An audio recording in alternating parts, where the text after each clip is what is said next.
Hello students, Indian polity के दूसरे class में सबका स्वागत है। आज हम लोगों का इंडियन पॉलिटी का सेकंड क्लास है। पहले क्लास में हम लोग कुछ पॉलिटिकल टर्म्स के बारे में पढ़े थे। कुछ पॉलिटिकल टर्म्स के बारे में आप लोग सब पढ़े थे, जैसे राज्य व्यवस्था क्या है, राज्य क्या है, राज्य के तत्व क्या है, विधि का शासन क्या है, रूल ऑफ लॉ, ये सब चीजों को बारे में समझे थे। और सेकंड क्लास में भी हम लोग कुछ कुछ जो पॉलिटिकल वर्ड होते हैं उस पर चर्चा करेंगे। और अभी जैसे पहले क्लास में भी बताया गया था कि अभी शुरुआत में हम लोग कॉन्स्टिट्यूशन से के पढ़ने से करीब 15-20 क्लास हम लोगों को ये पॉलिटिकल टर्म्स पढ़ेंगे। फिर भारत का जो संवैधानिक विकास है, जो भारत का जो कॉन्स्टिट्यूशन का डेवलपिंग का जो हिस्ट्री है 1773 से 1935 एक्ट तक, उसको पढ़ेंगे। फिर हम लोग कॉन्स्टिट्यूशन पढ़ना शुरू करेंगे। तो आज भी हम लोग कुछ कुछ पॉलिटिकल टर्म्स पर ही चर्चा करेंगे। तो देखते हैं वो पॉलिटिकल टर्म्स क्या क्या है। सबसे पहला टर्म्स है आज विधायिका। आज का जो टर्म्स देख रहे हैं वो कौन सा है? विधायिका, अंग्रेजी में जिसको लेजिस्लेचर कहते हैं। ठीक है, तो विधायिका, लेजिस्लेचर। ठीक है, पिछले क्लास में हम लोग पढ़े थे कि राज्य व्यवस्था के सामने 3 चुनौती होती है। प्रमुख चुनौती, पहला कानून बनाने की, फिर उसको शासन संचालन की, यानी कानून को लागू व्यवस्थित तरीके से लागू करने की। ठीक है, तीसरा, यदि उस कानून के कारण राज्य से किसी व्यक्ति को या व्यक्ति को व्यक्ति से, यानी कि कोई परेशानी हो रही है, कोई विवाद क्रिएट हो रहा है, तो ऐसी स्थिति में क्या होगा, एक और बॉडी का निर्माण होता है जिसको यानी न्याय करने की, उस विवाद को निपटारा करने की, जिसको न्यायपालिका कहते हैं। ठीक, तो कानून बनाने के लिए इसके लिए शासन का कौन सा अंग का निर्माण हुआ? विधायिका। ठीक है, शासन संचालन के लिए कौन सा अंग का निर्माण हुआ? कार्यपालिका। ये जरूरी नहीं कि लोकतंत्र में, चाहे लोकतंत्र हो, राजतंत्र हो, तानाशाह हो, सबकी बात। न्यायपालिका। ठीक है, ये शासन का जो 3 अंग है ये फिक्स है। अब चाहे लोकतंत्र है, राजतंत्र है, चाहे किसी देश का लिखित संविधान है, मौखिक संविधान है, जो भी है, लेकिन ये तीनों फिक्स, ये समझे थे। और 3 ही अंग क्यों होता है ये भी समझ गए। अब हम लोग देखते हैं विधायिका। तो विधायिका क्या है? यह शासन का वो अंग है जो जनता को शासित करने के लिए एवं राज्य में विधि व्यवस्था कायम रखने के लिए विधि बनाने का कार्य करता है। अब लोकतंत्र है, तो लोकतंत्र में 2 बात होगी, या तो विधि सीधे जनता बनाएगी, डायरेक्ट डेमोक्रेटिक, या फिर जिसको हिंदी में प्रत्यक्ष लोकतंत्र कहते हैं, या फिर जनता यदि नहीं बना रही तो वो अपने रिप्रेजेंटेटिव यानी जनप्रतिनिधि को चुनते हैं, वो जनप्रतिनिधि विधि बनाती है। राजतंत्र में क्या होगा कि विधि एक ही व्यक्ति बनाता है, वहां पर जनता नहीं बनाती है, एक ही व्यक्ति के हाथ में या कुछ लोगों के समूह में होगा। कहीं पर होता है कि पार्टी का शासन चलता है, गुटतंत्र, वहां पर क्या होता है, एक गुट होता है या एक पार्टी होता है, वही से विधि बनाता है। तो कहने का अर्थ होता है कि विधायिका का यानी कि अब चाहे जो भी हो, शासन का स्वरूप जो हो, लोकतंत्र हो, राजतंत्र हो, गुटतंत्र हो, तानाशाह जो भी विधि का निर्माण करती है उसी को कहते हैं विधायिका। अलग अलग स्वरूप में अलग अलग तरीके से विधि बनाने का कार्य होती है, लेकिन उसको जो भी विधि बनाने का कार्य करेगी उसको कहेंगे। कहीं पर क्या होता है, विधि बनाने का कार्य एक ही व्यक्ति के हाथ में होता है, कहीं कई लोगों के हाथ में होता है, कहीं क्या होता है, या तो वह जनता के हाथ में या जनता के प्रतिनिधियों के हाथ में, जो बदलता रहे। ये हो गया, यानी कि जो कानून बना रहा है उसको विधायिका कहते हैं। अब सेकंड टर्म्स हम लोग समझते हैं। सेकंड टर्म्स क्या है? कार्यपालिका, एग्जीक्यूटिव। ये क्या है? जो विधायिका द्वारा बनाए गए नीतियों और कानून को लागू करने के लिए जिम्मेदार है। एग्जीक्यूटिव का क्या काम है? जो लेजिस्लेचर जो कानून बना रही, जो लॉ बनाई, जो पॉलिसी बनाई, उस पॉलिसी को वो क्या कर रहा है, उसको जो लागू करती है, जो उसको कह सकते हैं कि जो उसको मूर्त रूप देता है, उसको वास्तविक रूप देता है, उसी को क्या कहते हैं? कार्यपालिका यानी एग्जीक्यूटिव। इसका अर्थ व्यक्तियों के उस समूह से है जो कायदा कानूनों को संगठन में रोजाना लागू करते हैं। यह संस्था नीतिगत निर्णय भी लेती है। जैसे सपोज कीजिए कि अचानक कोई समस्या आ गई है, तो यही संस्था क्या करेगी, तुरंत निर्णय लेगी, ठीक है, और नियमों और कायदों के बारे में तय करती है, साथ ही इसको लागू करने की भी जिम्मेदारी निभाती है। कार्यपालिका कितने प्रकार के होते हैं, ऐसे कार्यपालिका के बारे में आगे फिर विस्तार से पढ़ेंगे, संक्षेप में समझिए। 2 प्रकार, अस्थाई परमानेंट, अस्थाई टेम्पोररी, ठीक है। अस्थाई को ही हम लोग क्या कहते हैं, यही हुआ ब्यूरोक्रेसी, जिसकी तैयारी आप लोग कर रहे हैं। अस्थाई क्या हुआ, रूलिंग, जो चेंज हो जाता है 5 साल में, ठीक है। तो आप लोग भी क्या कर रहे हैं, कार्यपालिका की ही तैयारी कर रहे हैं, वो भी अस्थाई वाला। अब चलते हैं, देखते हैं न्यायपालिका। न्यायपालिका को अंग्रेजी में जुडिशरी, जुडिशियल सिस्टम, जुडिकेचर तीनों कहते हैं। तो ये क्या होता है, ये राज्य की तरफ से कानून का सही अर्थ निकालती है, कानून के अनुसार ना चलने वाले को दंडित करती है, पनिशमेंट देगी। अब वो चाहे स्टेट भी हो सकता है, स्टेट को भी पनिशमेंट दे सकती है। लोकतांत्रिक एवं संघात्मक शासन व्यवस्था में न्यायपालिका का महत्व और अधिक बढ़ जाता है, क्योंकि संघात्मक व्यवस्था में क्या होगा, वहां पे दोहरी राजनीतिक प्रणाली होगी। संघात्मक व्यवस्था में दोहरी राजनीतिक प्रणाली होती है। अब जब दोहरी राजनीतिक प्रणाली होगी, यानी केंद्र की अपनी सरकार, सेंट्रल की अपनी सरकार, और राज्य स्टेट की अपनी सरकार, तो अब हो सकता है कि दोनों के बीच में विवाद हो जाए, होता भी है। तो इस विवाद को निपटारा कौन करेगा, न्यायपालिका। इस विवाद का निपटारा करेगा न्यायपालिका, जुडिशरी। तो इसलिए कहा गया है कि जो संघात्मक शासन व्यवस्था में क्या होता है, न्यायपालिका का महत्व बढ़ जाता है। संघात्मक व्यवस्था में संघ तथा राज्य इकाइयों के बीच अधिकारों का विभाजन होता है, जिसके भी स्वाभाविक है संघर्ष की संभावना बढ़ जाती है। इसलिए इसमें न्यायपालिका का महत्व क्या होगा, बढ़ जाएगा, ठीक है। अब समझते हैं लोकतंत्र। ये शब्द सबसे ज्यादा पढ़ने को मिलते हैं, लोकतंत्र, डेमोक्रेसी। लोकतंत्र के बारे में आप लोग जनरली बच्चे से यही पढ़े होंगे, लोकतंत्र जनता का, जनता के लिए, जनता का द्वारा शासन है, ये अब्राहम लिंकन दिए हैं। लेकिन वास्तविक जो लोकतंत्र का एक परिभाषा समझिए, इस पे ज्यादा नहीं करना है, सिंपल सा समझिए, विधि निर्माण, विधि निर्माण, ठीक है, मेकिंग ऑफ लॉ, ठीक। ये या तो जनता यानी कि पीपल, या फिर 2 भागों में रखिए, जनता या फिर जनता के प्रतिनिधि, जनता के प्रतिनिधि, रिप्रेजेंटेटिव ऑफ पीपल, पीपल, ठीक है, एकदम सिंपल परिभाषा है। यदि विधि निर्माण में जनता या फिर जनता के प्रतिनिधि भाग लेती है, ठीक है, तो उसको क्या कहेंगे, वहां पे लोकतंत्र कहेंगे। या तो जनता भाग ले रही है या फिर जनता के प्रतिनिधि। जब जनता डायरेक्ट भाग लेती है तब उसको क्या कहते हैं, डायरेक्ट डेमोक्रेसी, डायरेक्ट डेमोक्रेसी, प्रत्यक्ष लोकतंत्र,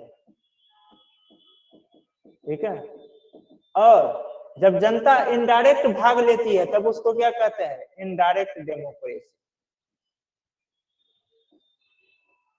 अप्रत्यक्ष लोकतंत्र। जनता डायरेक्ट भाग लेगी तो डायरेक्ट डेमोक्रेसी, और डायरेक्ट भाग ना लेकर के अपने रिप्रेजेंटेटिव के थ्रू भाग ले रही है विधि निर्माण में, तब क्या होगा, तब उसको कहेंगे इनडायरेक्ट डेमोक्रेसी, इसी को कहते हैं अप्रत्यक्ष लोकतंत्र। ये मात्र दुनिया में आज एक ही देश में है, स्विट्जरलैंड, स्विट्जरलैंड, ठीक है, और किसी देश में नहीं। इसके बारे में और विस्तार से आगे पढ़ा जाएगा। अभी हम लोग शॉर्ट टर्म में चल रहे हैं, आगे जैसे लोकतंत्र का पूरा एक चैप्टर ही पढ़ना है। लोकतंत्र के अब जरूरी नहीं कि लोकतंत्र के प्रकार यही दो है, जैसे कार्यपालिका एवं विधायिका के संबंध के आधार पर लोकतंत्र के दो प्रकार है, संसदीय, अध्यक्ष, अध्यक्षात्मक। उसके बाद और भी अलग अलग आधार पे लोकतंत्र के अलग प्रकार है, वो सब हम लोग बाद में पढ़ेंगे। अभी हम लोग शॉर्ट टर्म में चलते हैं। अब चलते हैं हम लोग, ये समझ गए लोकतंत्र क्या है। तो शासन व्यवस्था का वह स्वरूप जहां विधि निर्माण में क्या होगा, जनता सीधे या अपने चुने गए प्रतिनिधियों से भाग लेगा, डायरेक्टली या फिर रिप्रेजेंटेटिव के थ्रू। ठीक है, एक अच्छा लोकतंत्र कब है, जिसमें राजनीतिक और सामाजिक न्याय के साथ साथ आर्थिक न्याय की भी व्यवस्था हो। देश में यह शासन प्रणाली क्या होता है, लोगों को सामाजिक, राजनीतिक तथा धार्मिक स्वतंत्रता भी प्रदान करती है। हमारा देश का जो प्रस्तावना में स्पष्ट है, न्याय में सामाजिक, राजनीतिक और आर्थिक, यानी इसीलिए कह सकते हैं कि भारत का लोकतंत्र क्या है, एक आइडियल डेमोक्रेसी के रूप में है, एक आदर्श लोकतंत्र है। ठीक है, अब अगला टर्म्स देखते हैं। प्रत्यक्ष लोकतंत्र ये समझा ही चुके हैं, यदि सभी नागरिक सारे महत्वपूर्ण नीतिगत फैसलों पर मतदान करते हैं, यानी जहां विधि निर्माण में पब्लिक सीधे भाग लेती है, यानी कि रूल्स को बनाने में, लॉ मेकिंग में अगर डायरेक्ट भाग लेती है, यानी या फिर जो भी महत्वपूर्ण नीतिगत फैसले हैं वहां पर अगर सीधे तौर पर भाग लेती है पब्लिक, तो उसको क्या कहेंगे, वहां पर प्रत्यक्ष लोकतंत्र है। जैसे कि स्विट्जरलैंड में जब कानून बनता है तो उसमें वोटिंग कराया गया, यहाँ पर क्या है, संसद में पेश होगा, हमारे जनप्रतिनिधि उस पर वोट डालेंगे, कानून पास हो गया। ठीक है, नहीं यदि वोट डाले अगर उसके पॉजिटिव में या फिर कम वोट पड़ा पॉजिटिव में, एक प्रक्रिया है, प्रक्रिया के तहत चला बन गया, पब्लिक को पसंद है या नहीं पसंद है कोई मतलब इलेक्शन में सोचा जाएगा। लेकिन वहां पर क्या है, वहां पर वोट लॉ बनाने से पहले वहां वोटिंग हो जाता है, लोग वोट करते हैं। वहां पर जो होता है कॉलिंग सिस्टम भी होता है। कॉलिंग सिस्टम से मतलब होता है कि अगर आपको जनप्रतिनिधि पसंद नहीं है तो आप बुला सकते हैं वापस। भारत में उसका डिमांड हो रहा है, वो हो नहीं रहा है।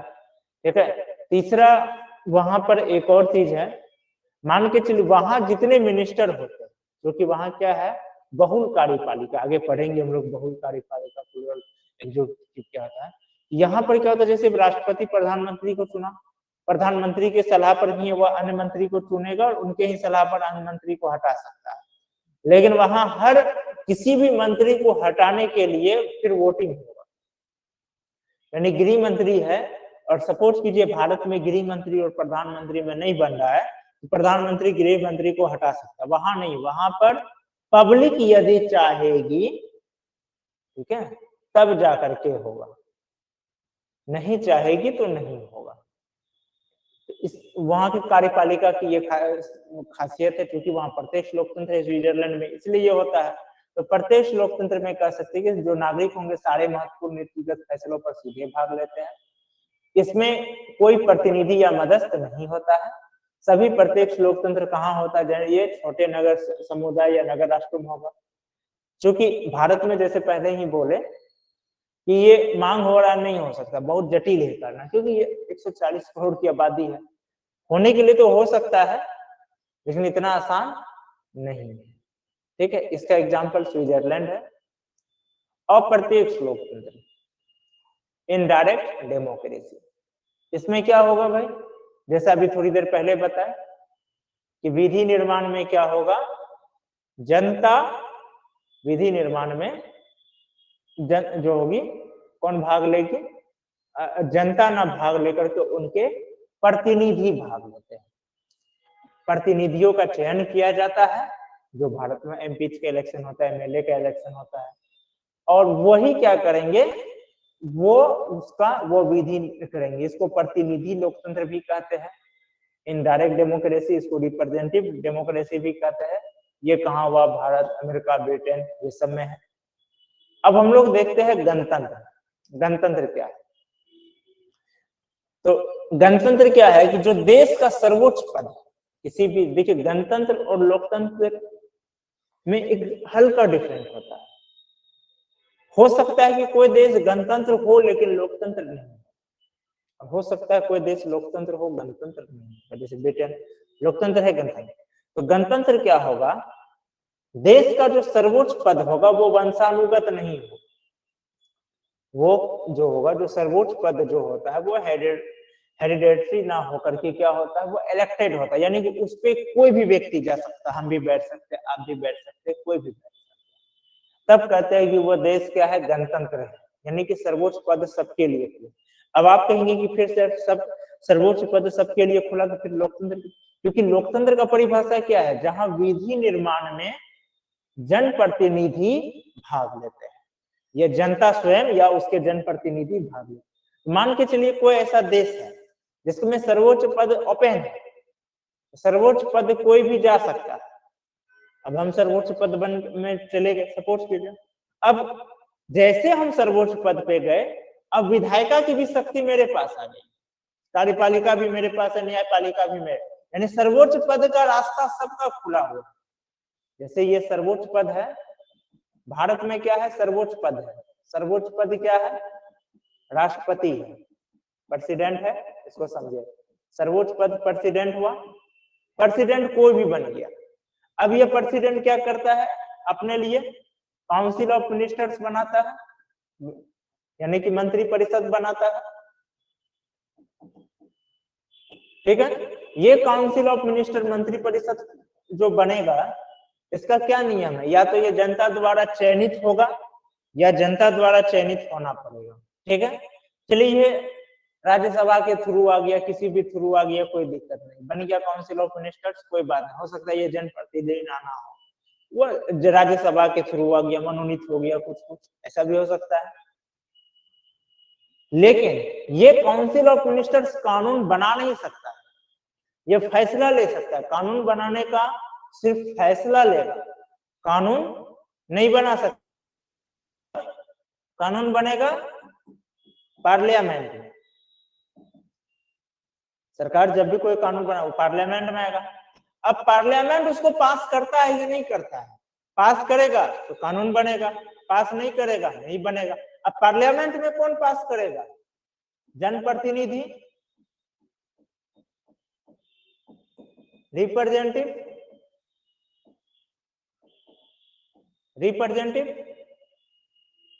जनप्रतिनिधि पास करेंगे। यानी देखिए सर्वोच्च पद क्या हो गया, ये वंशानुगत भी नहीं है, कोई भी इलेक्टेड है, ठीक है, कोई भी सबके लिए, और कानून भी बना रहा है जनप्रतिनिधि। तो हम भारत में इसलिए क्या है, गणतंत्र भी है, लोकतंत्र भी है, रिपब्लिक भी है, डेमोक्रेसी भी। लेकिन अब जरा सपोज कीजिए इस स्टेप को हम लोग हटा देते हैं, हम लोग ये वाला जो स्टेप है हटा दें, इसको माइनस कीजिए। सपोज कीजिए कि यदि ऐसा हुआ, जैसे ही ये राष्ट्रपति कानून बना, राष्ट्रपति बना, अब ये राष्ट्रपति के पास ही कानून बनाने की शक्ति आ गई, यानी कि अब ये जो कानून बनाएगा वह लागू। यहाँ पर क्या, अगर ये कुछ बना भी देता है तो बनाने के लिए सबसे पहले काउंसिल ऑफ मिनिस्टर्स को सलाह लेना होगा, फिर इसको पार्लियामेंट का से लेना होगा। अगर बाई चांस नहीं भी ले रहा है तो अध्यादेश का जैसा है सिस्टम कि अध्यादेश ला सकता है, तो वो भी 6 माह के अंदर। फिर अगर अध्यादेश गलत है तो न्यायपालिका उसको खारिज कर सकती है, न्यायपालिका फिर अगर गलत अध्यादेश आया है तो न्यायपालिका उसको खारिज कर सकती है। अध्यादेश का मतलब ये नहीं कि कुछ भी हो, संविधान को बंधों के तहत ही होना चाहिए, ठीक है। लेकिन सपोज कीजिए कि अगर राष्ट्रपति का पद इलेक्टेड है, इलेक्शन होगा, इलेक्शन में राष्ट्रपति का पद गया, अब जो राष्ट्रपति बना उसी को कानून बनाने की शक्ति आ गई, यानी वहां जनप्रतिनिधि का और कोई बात नहीं है। अब जैसे अमेरिका में क्या होता है, राष्ट्रपति वहां जनता द्वारा चुने जाते हैं सीधे तौर पे, लेकिन वहां पर भी जो वहां के पार्लियामेंट है वहां भी रिप्रेजेंटेटिव बैठते हैं, राष्ट्रपति को वो उनसे अनुमति लेनी पड़ती है कानून बनाने के लिए, ये चीज होता है। तो तब क्या होगा, लेकिन अगर ये ना हो, अब राष्ट्रपति चुना, अब उसका मन पे आ गया, वो जो बोल दिया वही कानून है, जो वो अपने ही मन से काउंसिल ऑफ मिनिस्टर जिसको चाहे रखना, जो बोल रहा है वही काउंसिल ऑफ मिनिस्टर्स को लागू करना होगा। किसी ना तो जनता से अनुमति लेने की आवश्यकता है, ना जनता के प्रतिनिधि से, राष्ट्रपति इलेक्टेड ही है। तब क्या हुआ, तब हुआ कि वह देश गणतंत्र है, लोकतंत्र नहीं। ऐसे आज के डेट में बहुत कम देश बचे हैं, है ही नहीं, ठीक है। ये हो गया। अब तो गणतंत्र और लोकतंत्र में समझ गए।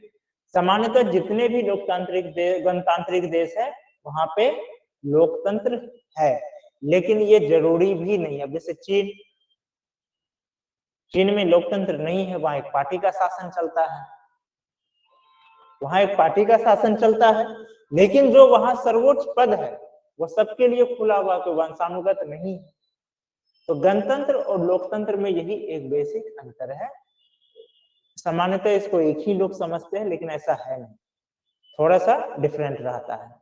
तो गणतंत्र क्या हुआ, जब सर्वोच्च पद वंशानुगत ना होकर राज्य के नागरिकों में से चुने जाते हैं, ठीक है। और जरूरी नहीं है कि हर लोकतांत्रिक देश में गणतंत्र होगा और हर गणतांत्रिक देश में लोकतंत्र होगा, ऐसा कोई जरूरी नहीं।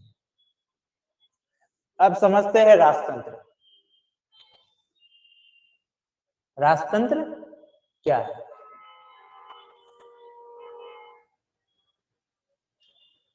शासन की वो प्रणाली जिसमें एक व्यक्ति, जिसको हम लोग राजा कहते हैं, किंग कहते हैं, नवाब भी कहा जाता है, बादशाह, सम्राट, जो कहिए, वही क्या होता है, शासन का सर्वे सर्वा होता है।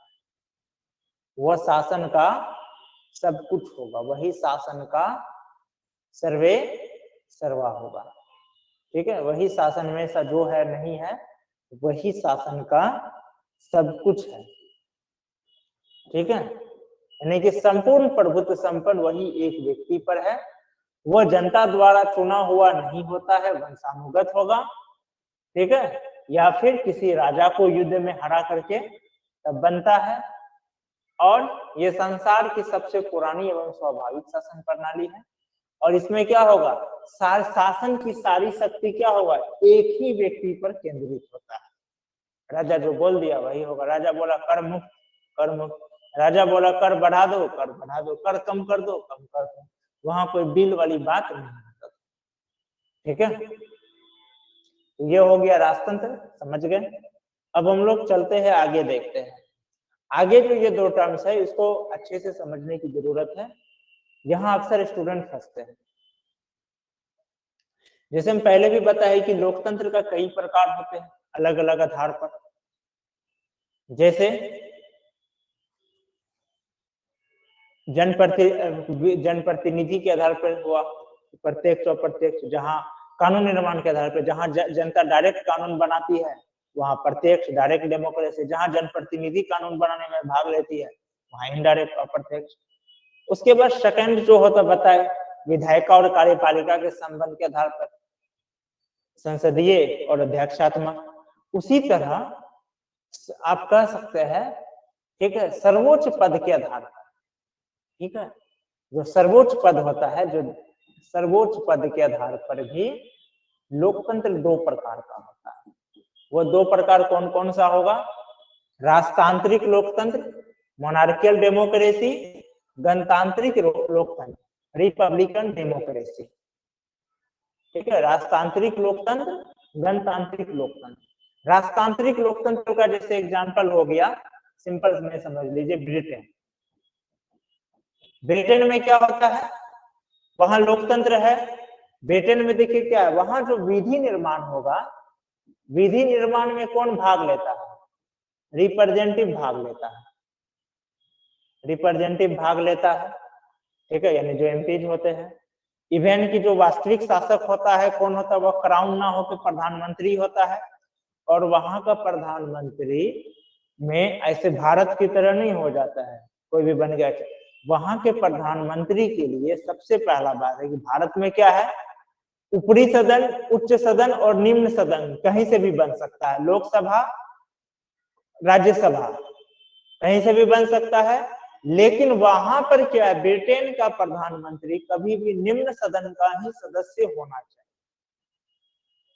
यानी कह सकते हैं ब्रिटेन का डेमोक्रेसी हमारे यहाँ के डेमोक्रेसी सिस्टम से ज्यादा स्ट्रांग है। ब्रिटेन में जो प्राइम मिनिस्टर होंगे वो भारत की तरह लोकसभा या राज्यसभा में से कहीं से भी नहीं होगा, वो हमेशा निम्न सदन से ही होना चाहिए, ये रूल है वहां का। और प्रधानमंत्री भी वहां क्या होता है कि वहां पर वोटिंग होती है। जैसे ऋषि सुनक पहला बार हार गया था, फिर दूसरा बार जीता, जो कार्यकर्ता होंगे उस वोटिंग में कौन शामिल होंगे, उस पार्टी के कार्यकर्ता।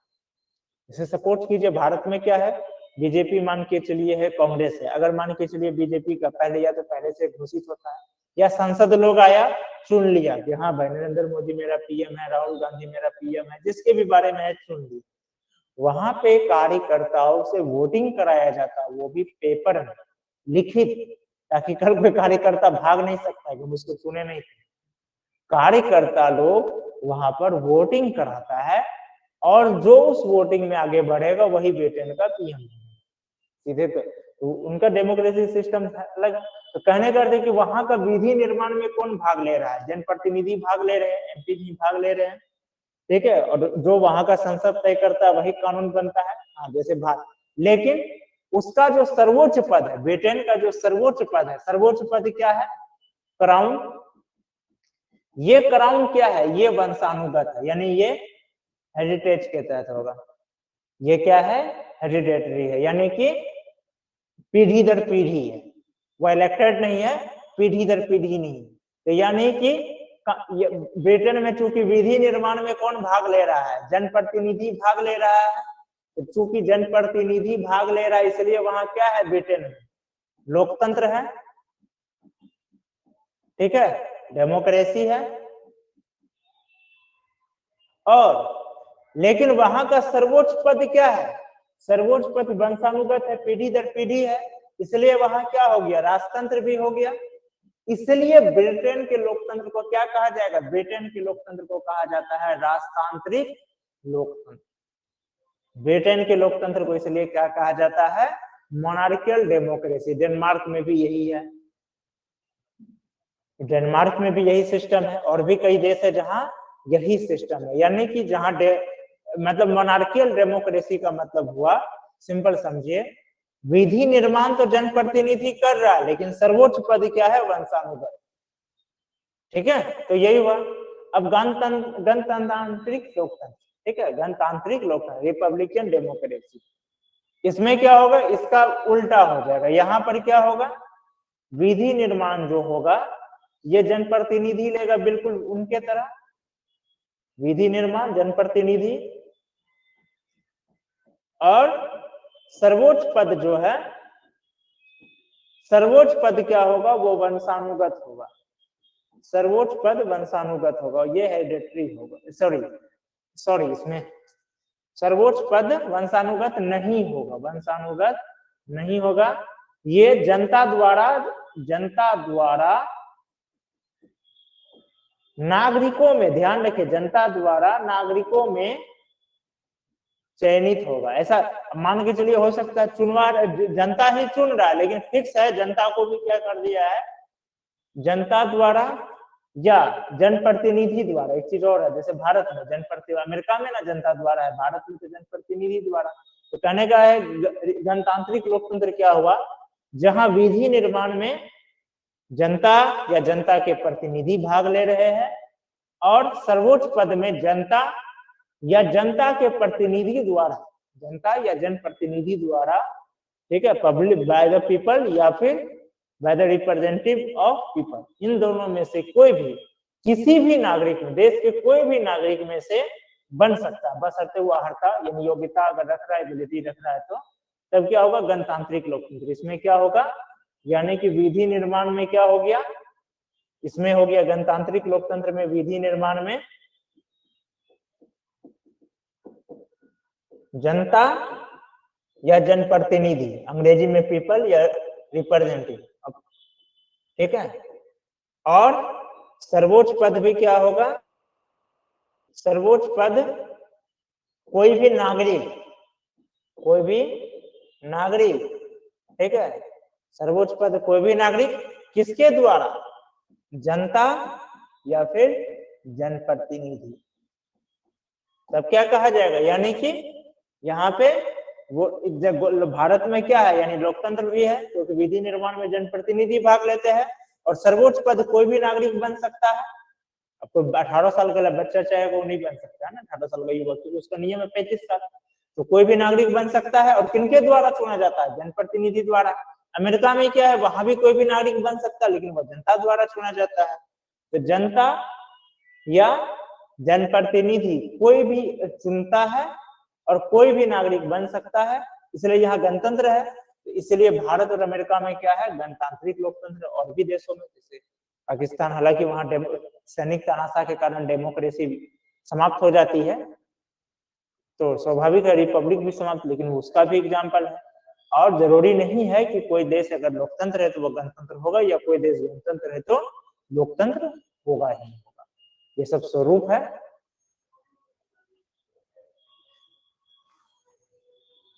अब हम लोग आगे देखते हैं कि आगे और भी है, तो आगे नहीं है। आज का हम लोग टर्म्स यहीं तक रखते हैं। छोटे छोटे टर्म्स को छोटे छोटे भागों में बांट के पढ़ते हैं, और आगे के क्लास में फिर टर्म्स ही पढ़ेंगे। जैसे हम पहले भी बता चुके, 15-20 क्लास हम लोगों का शुरुआत में पॉलिटिकल टर्म्स और भारत का संवैधानिक विकास में जाएगा। इससे क्या होगा, ये टर्म्स पढ़ने से आपको जब कॉन्स्टिट्यूशन पढ़ेंगे तो समझने में आसानी होगी, और मेंस का आंसर राइटिंग भी करने में आसानी होगी। जब मेंस का आंसर राइटिंग करेंगे तो ये वो शब्द है जहाँ की स्टूडेंट कंफ्यूज होते हैं पॉलिटी पढ़ने में। तो ये सब शब्द को समझ लेने से क्या होगा कि आगे कंफ्यूजन नहीं रहेगी। हो सकता है किसी को ये सब पहले से नॉलेज हो, पढ़े हो, तो उन्हें थोड़ा बोरिंग लग रहा होगा, तो उनको थोड़ा सा वेट करना होगा। हो सकता है आगे कुछ ऐसे टर्म्स आए जिनसे वो परिचित ना हो, तो नए कुछ सीखने को मिलेंगे, और अगर पढ़े हुए तो एक बार रिवीजन करने को मिल रहे हैं। अब हम लोग फिर नेक्स्ट क्लास में नेक्स्ट पॉलिटिकल टर्म्स को देखते हैं। आज का क्लास हम लोग यही एंड कर रहे हैं, अगले क्लास में फिर मिलते हैं। Thank you.